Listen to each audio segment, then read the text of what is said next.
Magdilig tayo ng mga halaman. Ay, Podel. Go inside kasi. Go inside. Go inside.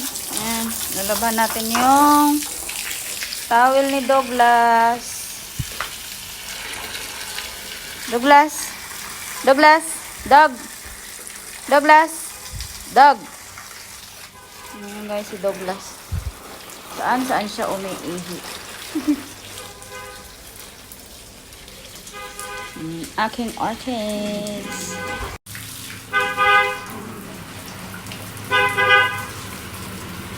Ayun guys, ay nagdi-deliver ng gasol.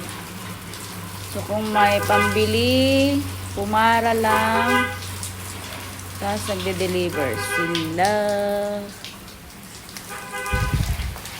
Ipapasok nila sa inyong bahay.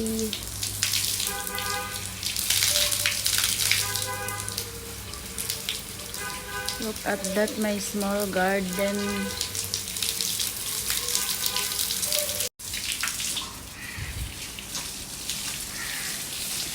Yan ang aking mga orchids, guys.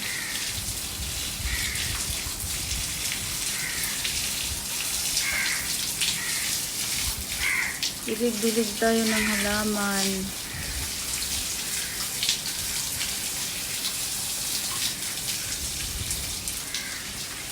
Buti nga ngayon pwede na magdilig lang ganito, no? Nung bata pa ako, guys, working student ako. So nagdidilig kami ng halaman. Tabo ang ginagamit namin. Mano-mano. Pagdidilig ng halaman. Ngayon, mas pinadali ang pagdidilig. Kasi meron ng hose, 'di ba? Dati walang hose. Tapos naalala ko pa noon, layo pa ng igiban namin ng tubig. Diyos ko. Panalo sa layo talaga, guys. Kaya sa may mga malalaking braso dyan, alam nyo na yung mga pinagdaanan yan, guys. Pagbubuhat ng mga timba na may laman tubig, yung mga bakas. Ayan siya. Alam nyo, kahit araw-araw ko magdilig, di ako napapagod kasi makita nyo naman, dami nilang reward sa akin. Daming bulaklak, guys.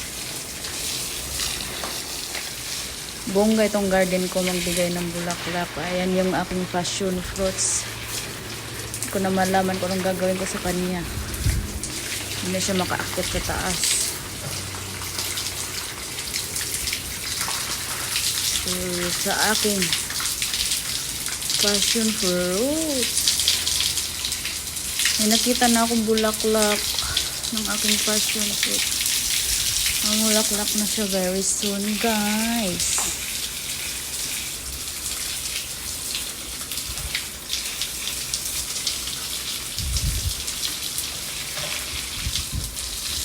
Ito niyo ba yung aking malunggay tree? Yan, may mga